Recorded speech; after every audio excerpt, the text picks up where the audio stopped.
The wind howled across the barren plains, carrying with it the whispers of stories no one dared to repeat aloud. In a town where dust covered everything but the secrets people tried to bury, one tale rose above all others. It was the story of a lonely farmer, a man whose days were spent plowing cracked soil and whose nights echoed with silence louder than any storm. His solitude was a wound no one could see, yet it bled into every corner of his existence. People in town thought he would fade away like so many forgotten souls, until the day he made a choice that shocked them all. He married a woman unlike any they had ever seen, towering, strong, and mysterious as the desert itself. The wedding was not for love, at least not in the way others understood it. It was whispered that he traded his freedom for a horse, a single beast that promised to ease his burdens. To the townsfolk, it was foolishness, a bargain made out of desperation. Yet behind the rough whispers and mocking laughter, there was a tension none could explain. Who was this giant woman? Where had she come from? And, perhaps more hauntingly, why had she agreed to marry a man so worn down by life? The answers would come in time, but not without consequences that would rattle every corner of that small frontier town. From the moment she stepped onto his land, her shadow seemed to stretch farther than the fences could hold. Her presence was commanding, her silence heavier than any gun at the hip. Neighbors watched from afar, some with pity, others with fear, and some with envy they could not admit. Whispers grew louder. Some said she had powers, others claimed she carried a curse. Yet the farmer, hardened by years of disappointment, believed he had nothing left to lose. What he did not know was that this woman, this towering figure by his side, carried plans of her own, plans that had nothing to do with the promise of a horse. The days that followed felt different, as if the air itself had thickened. The farmer began to notice changes, subtle at first, then impossible to ignore. Crops that had long refused to grow began to stir with life. Animals once restless grew calm at her touch, and even the storms that had ravaged the land seemed to bend around their home. It was as if she carried with her a force the frontier could not contain. But power in the West always came with a price, and soon the farmer would realize that his bargain was not with flesh and blood alone, but with a destiny he had never asked for. This is not a tale of a man who simply found a companion in the emptiness of the plains. It is the story of how one choice, born out of desperation, unraveled into something far greater and far more dangerous than anyone could imagine.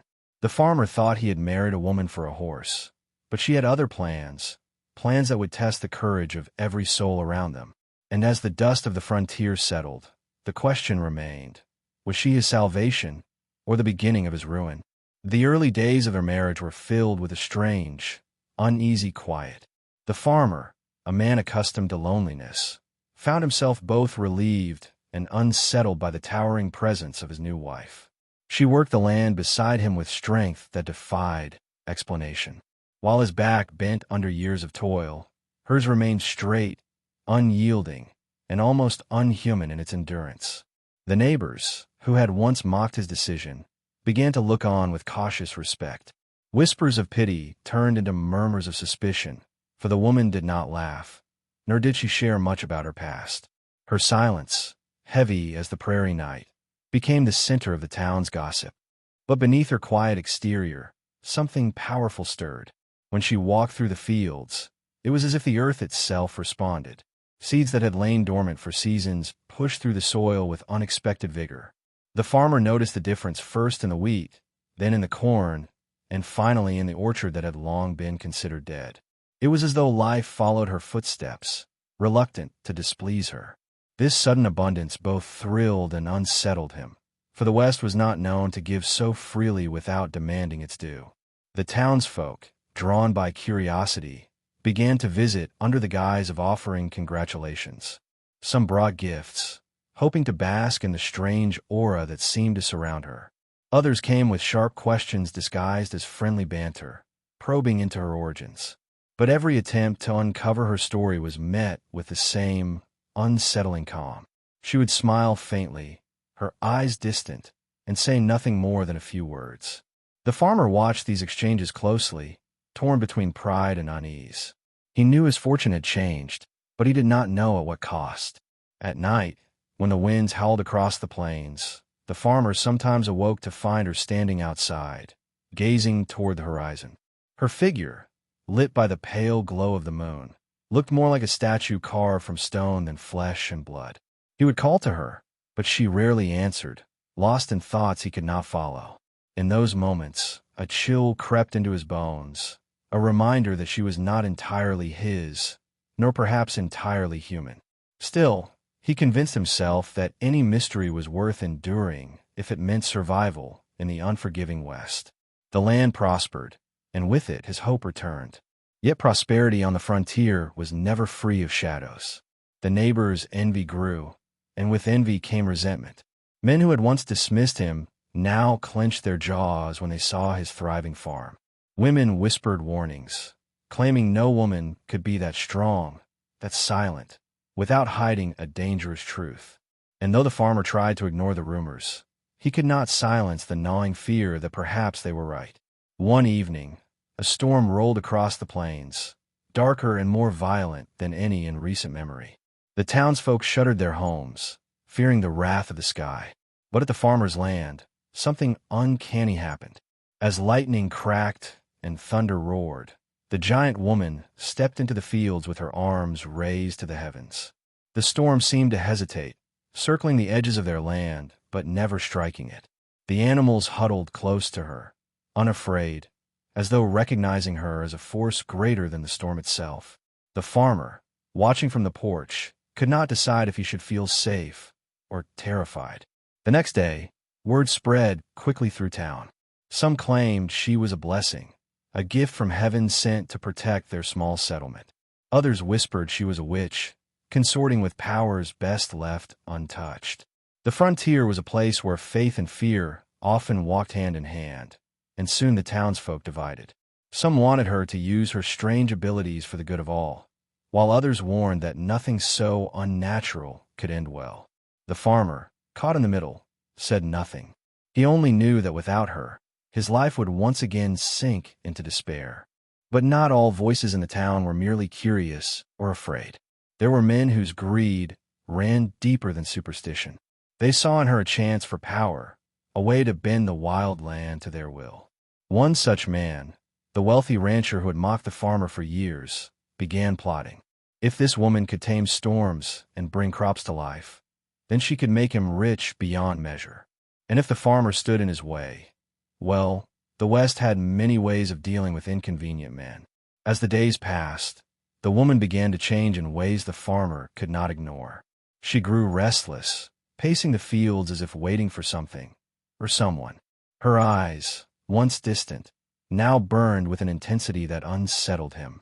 She spoke little, but when she did, her words carried a weight that made his heart tremble. "The land is watching," she said one night, her voice barely above a whisper. "And soon, it will demand what it is owed." The farmer could not bring himself to ask what she meant, for deep down, he feared the answer. The storm had passed, but its shadow lingered in the hearts of the people. The town grew tense, divided between awe and dread. The farmer, once a forgotten figure in their community, now stood at the center of a story that none could ignore. His wife was no longer just a mystery. She was a force that might change the fate of them all. And though he tried to carry on as if life had returned to normal, he knew the truth. The West never gave without taking, and the time of reckoning was drawing closer. As the weeks turned into months, the woman's presence became impossible to ignore. Each morning she moved with the certainty of someone who knew the earth more intimately than any plow or seed ever could. When she laid her hands on the soil, it seemed to breathe under her touch, alive in ways no farmer had ever witnessed.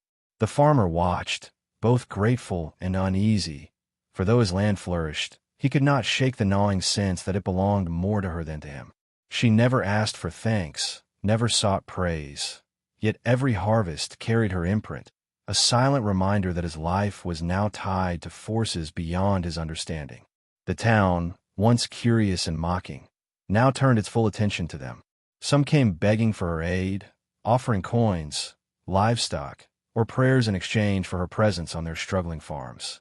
Others avoided her completely, crossing the street when she walked through town, their eyes filled with suspicion. Children, braver and more honest than adults, stared at her wide-eyed, whispering tales of a giant woman who commanded the skies.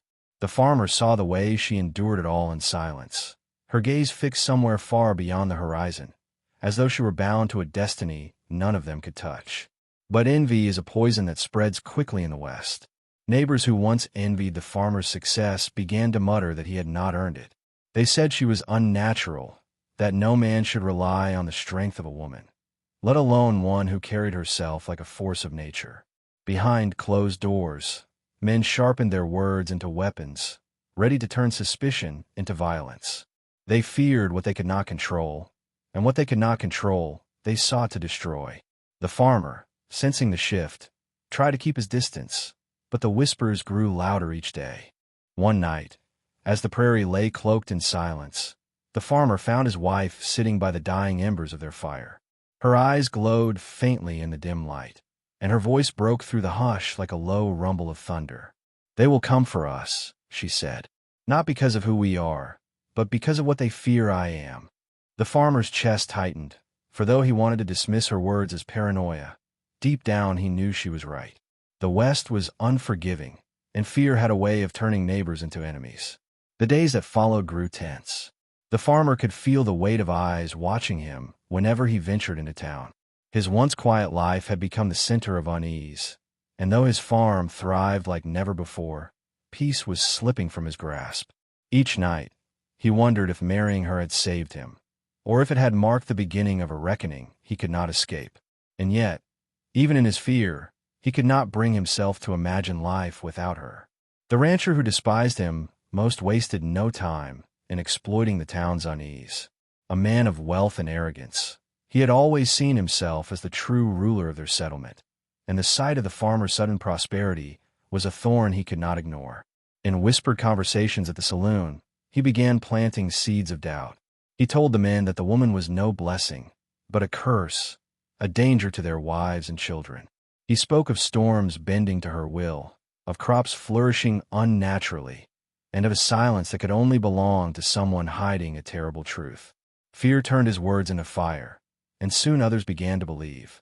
The farmer, unaware of the schemes building against him, tried to cling to his fragile routine. Yet his wife grew more distant, her gaze sharp and haunted, as though she could hear the murmurs carried on the wind. One evening she placed her hand on his shoulder, her touch heavy with unspoken meaning. "They will not rest," she said, "and neither should we." Her words unsettled him, for they hinted at a fight he had never wanted, a conflict that could consume everything they had built together. The rancher's plans soon turned from words to actions. One night, torches lit the darkness as a small group of men rode out toward the farmer's land. Their horses snorted, uneasy, as if sensing the danger of the mission. They carried ropes and iron, determined to test whether the giant woman was truly of flesh and blood, or something more. But as they approached the farmhouse, the air grew heavy, the wind stilled, and the animals in the pasture fell silent. It was as if the land itself was holding its breath. The farmer awoke to the distant sounds of hooves and whispers. His wife was already standing at the door, her figure tall and unmovable against the glow of the approaching torches. For the first time, he saw something in her eyes that chilled him to the core. Not fear, but certainty. She did not flinch, did not retreat. Instead, she stepped forward into the night, her shadow stretching long across the ground, daring them to come closer. The farmer's heart pounded as he realized that this moment would change everything. The men hesitated, their bravado faltering as they faced her. One horse reared back, refusing to move, while another bolted into the darkness. The rancher cursed, spurring his men forward, but the silence of the night pressed down on them like a weight. In that stillness, the farmer understood something he had been afraid to admit. His wife was no ordinary woman, and the West would never forgive what it did not understand. The question that burned in his mind was no longer who she was, but what price would be paid for standing by her side. The night of torches ended without bloodshed, but it left scars on the town.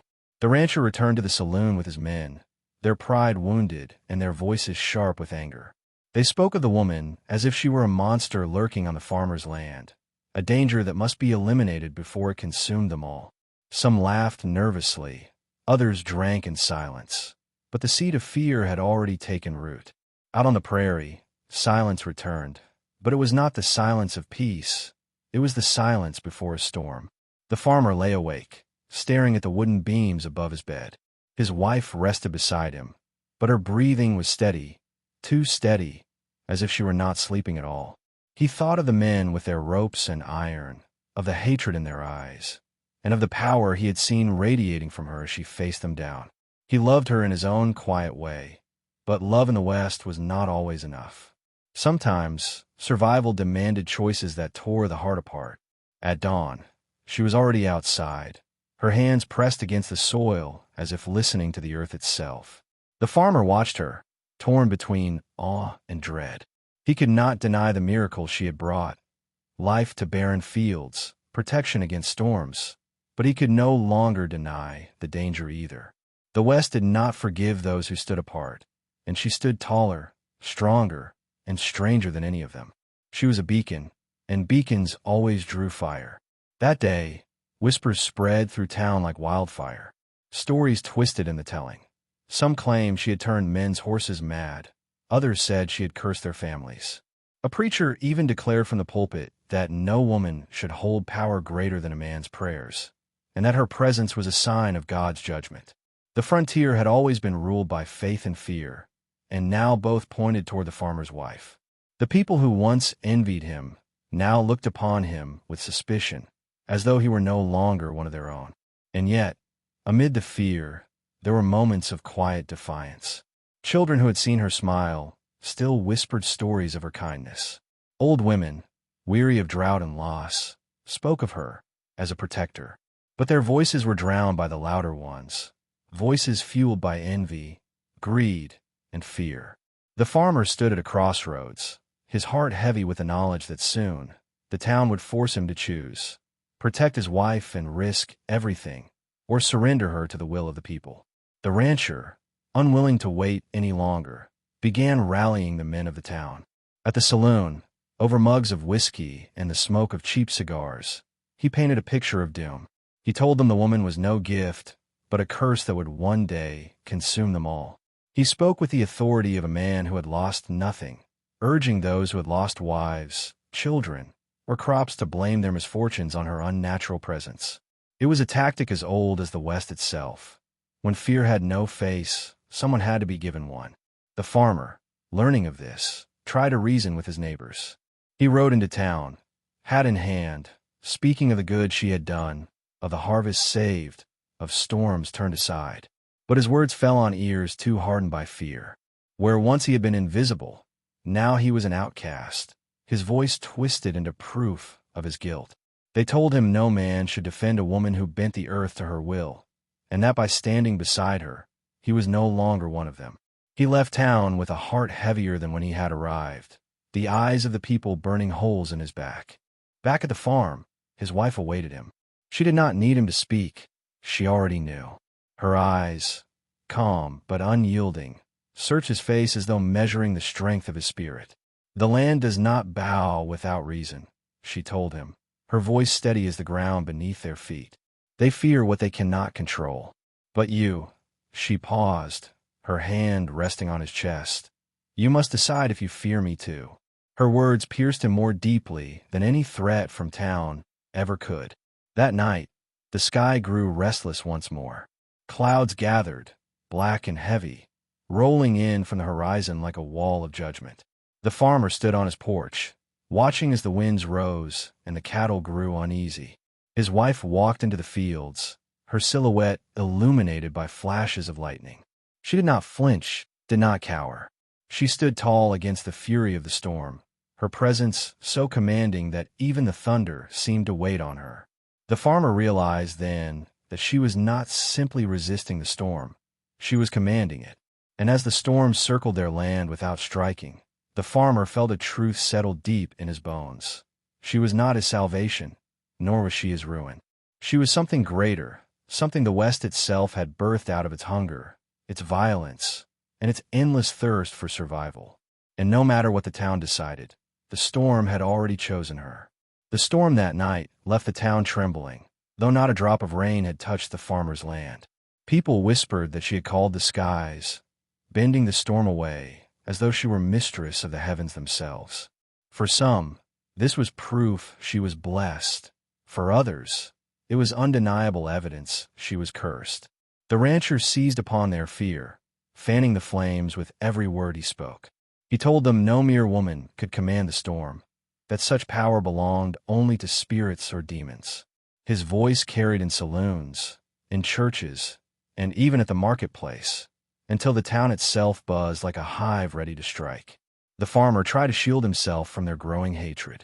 He worked his land as if nothing had changed, but each day he felt the weight of their eyes watching from a distance.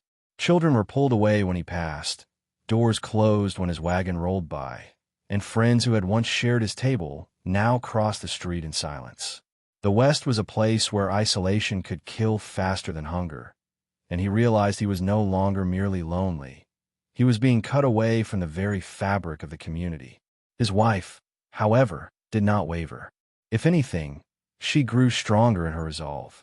She moved through the fields with a grace that seemed to bind her to the land itself, as though each step tied her more deeply to its soul. When she looked toward the horizon, it was as if she could see beyond the rolling hills into a future the farmer could not grasp. She told him once, her voice calm and steady, "This land has chosen me. You only borrowed it, but I was born to claim it." Her words lingered like a riddle he could neither solve nor escape. That night, the farmer dreamed of fire. He saw torches surrounding his home, men's voices raised in anger, and the crackling of flames against dry wood. He woke drenched in sweat, his heart pounding, and when he turned, he saw his wife already awake, staring at him as if she had dreamed the same vision. Neither spoke, but both knew it was no mere nightmare. It was a warning. The West did not forgive what it feared, and its justice came not through courts, but through mobs and rope. By morning, the farmer's resolve began to crumble. He loved her, but the cost of that love was rising higher with each passing day. Was it worth losing his home, his life, his very place in the world? He had once married her for a horse, for survival, never imagining the weight she would bring into his life. Now, as he looked into her steady eyes, he realized survival would not come from denying her. It would come from standing with her against whatever storm the town was preparing to unleash. The rancher struck first. With his men gathered under the veil of darkness, he rode out toward the farmer's land, their torches glowing like fiery eyes across the plain. This was no longer whispers in the saloon or threats made behind closed doors. It was war declared in the open. They came not only for the woman, but for the man who had dared to protect her, determined to erase both from the land. The West had its own law, and tonight they intended to enforce it. The farmer saw the torches from his porch, his chest tightening as if bound in iron. He had always been a quiet man, a man who avoided conflict, but now there was no choice left. The West had cornered him, and he stood between the fury of men and the mystery of the woman he had married. He reached for the rifle that leaned against the wall, his hands trembling, not from fear of dying but from fear of failing her. His wife, already standing in the yard, did not flinch at the approaching mob. She stood tall, her face unreadable, as if she had been expecting this moment all along. The riders circled the farm, shouting curses and demands. They called her a witch, a demon, a danger to their families. They told the farmer to step aside, to let them take her, and promised him mercy if he did. But he said nothing. For the first time, his silence was not born of weakness, but of defiance. He knew that to surrender her was to surrender the last piece of himself. And in that moment, he understood. He had not married her for a horse. He had married her for survival, yes, but survival meant nothing if it meant living without her. The rancher spurred his horse forward, shouting for his men to seize her. But as they moved, the ground itself seemed to tremble. The air grew heavy, and a sudden gust of wind roared across the field, scattering dust and nearly toppling torches from their hands. Horses bucked, eyes rolling with fear, as if sensing a power no man could master. And there she stood, unmoved, her shadow stretching impossibly long across the ground, her eyes glowing with a fire that came from something far older than the men who threatened her. The mob hesitated, torn between their fear of her and their hatred of what she represented. The rancher raised his hand to signal the charge, but his horse refused to move, its hooves planted firmly in the earth. For a moment, time itself seemed to stop. The farmer gripped his rifle tighter, ready to fight, but in his heart he knew the battle was no longer his. The land, the storm, and the woman beside him had already decided the outcome. The West was watching, and it would not remain silent. The men circled tighter, their voices breaking into shouts, but the fear in their eyes betrayed them. Some tried to dismount, hoping to rush the farmhouse on foot. Yet the moment their boots hit the ground, the earth shifted beneath them. The soil, freshly turned and rich with life, seemed to resist their steps, swallowing them ankle-deep, as though it refused to let them advance. Panic spread quickly, men cursing, horses screaming, and still she stood in silence, her gaze fixed upon them with the calm of judgment itself. The farmer, rifle in hand, realized he was watching not a fight of men, but a reckoning of the land. The rancher roared, refusing to be humiliated. He pushed his horse forward, but the beast reared violently, throwing him to the ground. The mob gasped, for a man of such pride rarely tasted dirt, and to see him sprawled in the dust was as shocking as thunder in a clear sky. He scrambled to his feet, spitting curses, and pointed at the woman with a trembling hand. "She's no wife, she's a devil," he shouted. Yet his voice cracked, and the words, once heavy with authority, now sounded desperate. The farmer saw it too. Power had shifted, and the West no longer listened to the rancher. That night stretched long, lit by the glow of torches that flickered like dying stars. The mob lingered, but none dared strike. Fear held them tighter than any rope, and the weight of the prairie itself seemed to press down upon their shoulders. The farmer, though his hand shook, felt something fierce ignite in his chest. For years, he had been invisible, a man of no consequence. Now, standing beside her, he was part of something larger than himself, a story the West would remember, whether in whispers or in fear. When dawn finally broke, the men were gone. Their torches lay scattered, abandoned in the dirt, smoldering into ash. The rancher did not return to town that morning, nor did he speak of the night again. But the story grew without him. Some claimed they had seen the storm in her eyes. Others swore the earth itself had risen to defend her. Every version carried the same truth. No man who rode against her left unchanged. The frontier had witnessed something beyond its understanding, and it had marked them all. The farmer returned to his fields with her by his side, but nothing was the same. Neighbors no longer came to speak, and children no longer laughed at his gate. Their land thrived, untouched by drought or storm, yet their world grew smaller, closed off from the town that had once mocked and pitted him. He had chosen his path, and though the burden was heavy, he knew he would not turn back. The woman was his, and he was hers, bound not by a horse nor by survival, but by something the frontier itself had written into the dust. Seasons passed, and the whispers did not fade. They only changed shape, growing into legends that spread far beyond the town. Travelers spoke of a giant woman who commanded the storms, a farmer who had married her, and a night when the earth itself stood against men. Some told the story as a warning, others as a tale of awe, but no one who heard it ever forgot. The West had always thrived on legends, and this one took root deeper than most, because it was built not of words, but of fear and wonder. The rancher's power dwindled with each retelling. Though he tried to keep control, men remembered the night his horse had thrown him, and his pride had cracked in the dust. His wealth remained, but his authority had withered. No one openly challenged him, but the silence that met his words was worse than defiance. It was the silence of a man forgotten, overshadowed by the story he had tried to destroy. And for a man of his stature, that was a fate worse than death. The farmer and his wife lived on in uneasy peace. They rarely visited town, and town rarely came to them.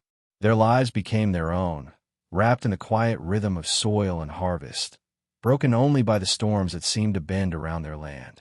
He often wondered if the price had been too high, if his loneliness had been easier to bear than the weight of her mystery. But when he looked at her, standing strong against the endless horizon, he knew there was no undoing the choice. He had stepped into a story larger than himself, and the West never gave back what it claimed. There were nights when he dreamed of the past, of the man he had been before, forgotten and invisible, working his land until it swallowed him whole. And in those dreams, he woke with terror, realizing that as dangerous as she had saved him from a fate far worse, being erased by the silence of the prairie. With her, he was part of something the land itself acknowledged. Without her, he would have been nothing more than dust in the wind. And so, the legend lived on. The story of a lonely farmer who married a giant woman for a horse, but she had other plans, became one of those tales whispered around campfires, carried on the wind across the plains. Some believed she was a blessing, others a curse, but all agreed on one truth. She was a force that the West itself had chosen, and the man who stood by her was forever bound to her fate. For in the Old West, survival was never just about land, or horses, or crops. It was about the stories that lived long after men were gone, and this story would never die. In the end, the tale of the lonely farmer and the towering woman was never about a simple bargain, nor about a horse that changed hands. It was about the moment when a man on the brink of being forgotten found himself bound to something greater than he could ever imagine. He had chosen companionship in desperation, but what he gained was a destiny carved into the very soil of the West.